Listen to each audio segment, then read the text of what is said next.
Hello guys, and welcome back to another video. And in this video I'll be going over the weekly recap as well as the small account challenge. So we are sitting at 1.07k on the small account, roughly up around 7%, so $70. We did hit a high point of 1,300, so over 30%. But as I said, I want to hold Apple to expiration, because if you look at the contract for Apple, if you hold Apple and if it hits all-time highs, we get a 200% return on our investment. And I'm very confident on Apple. We have the earnings run up right before our expiration, so this setup is very nice. I'll be trying to release my new indicator for free for everyone in Discord later on, probably. But as you guys can see, this indicator is based off EMAs, and I'll be making a whole video on that later on. So let's straight get into the trades for this week. Pretty slow week. We had Powell speaking, we had inflation talks, as well as rates going into next year instead of 2023, which kind of dragged the market down. But again, I'll be making another video on the whole tech sector rotation, explaining how I'm very bullish and this Apple setup is amazing. So let's start off with our first trade, which was SPY, which was a falling wedge. So we played this falling wedge on SPY, S&P 500, and I think we had the same day expiration, so it moved really quick. And as you can see, we broke out and retested this breakout, and we popped again for around 20%. So that was a very nice trade. Congrats if you held on. We did have 0-day expiration, so our contracts did expire. Another trade on SPY. As you can see, most of this week we were trading SPY. The next trade was actually off the indicator. So this was a very simple trade right off here. So we played this. We had Powell talking, and we just had a drastic move to the downside, and we literally sniped the bottom off the moving average. So 21 moving average. As you guys know, I already made a whole video on this. This is a major support, and as you can see, the long alert off my indicator, which I'll be publishing probably tonight. And as you can see, a major wick to the upside, and then we had a green day and then a gap down. So 71% on that trade. The next one we had was Peloton, and Peloton was a gap play. I was watching this for a while. I even made a whole video on Peloton. So as you guys know, I love gaps. I'll be making a whole video on gaps later on. But as you can see right over here, we had this gap. We had this all planned out coming from a couple of weeks ago. We even entered in on the small account challenge a while ago. But as you can see, we filled around 70% of the gap. So we took in profits, and then always make sure to leave runners and stop loss at break even. The next trade was Bank of America. So as you guys know, banks took a major hit, and this was expected because no one was expecting rates to come down. So we cut off this support right over here. So if you can see right over here, we had this ascending triangle when I got it. So this was actually a scalp, a real quick scalp.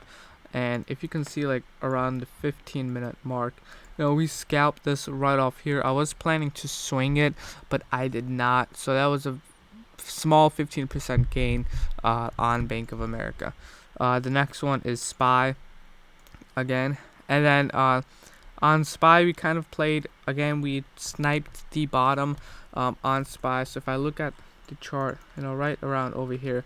So as you can see, we had this major support, and then we had a downtrend breakout of this descending triangle. So this was another very quick trade on SPY. And then the next trade, which we're currently swinging, is SPY. Again, we bought SPY off the 50 EMA. So we actually had the alert my indicator actually alerted the buy signal right off here, the 50 EMA.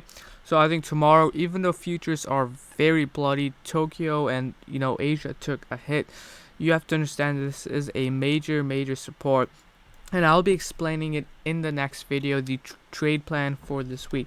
But as you can see, we have this major support, 50 EMA, we have gap to the upside, and the people who wanted to sell off banks and small caps, because we are going into the rotation for tech.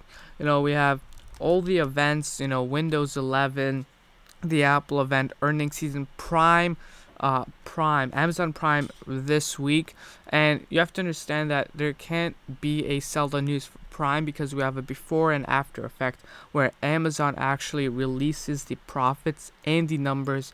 So that is going to be huge for Amazon. Amazon has been flat for over a year now, and overall very simple week.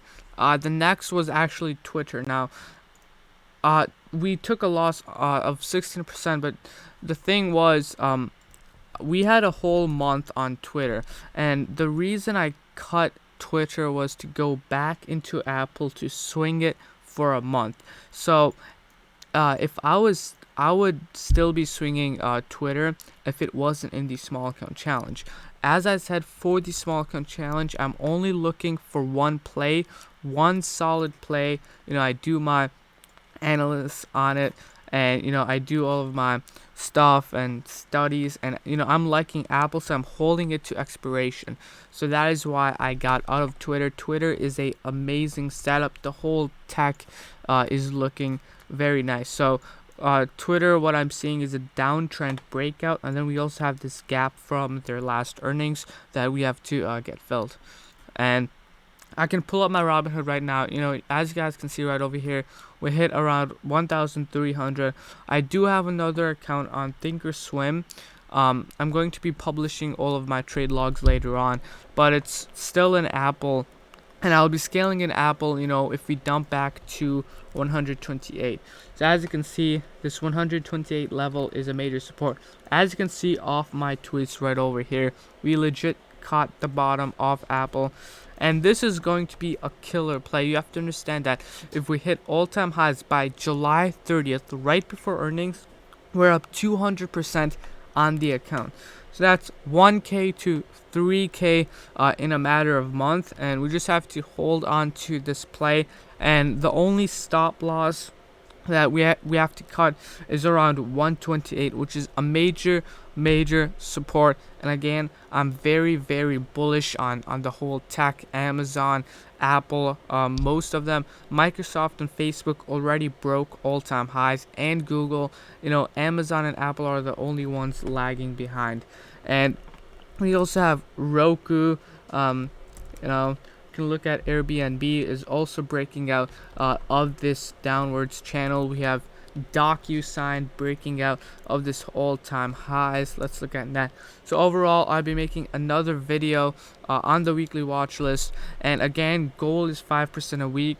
We can hit 3K if Apple hits all-time highs by July 30th. So hope you guys enjoyed this video. Thank you for 1,120 subscribers. I'll be publishing a whole series later on technical analysis, and thank you for watching.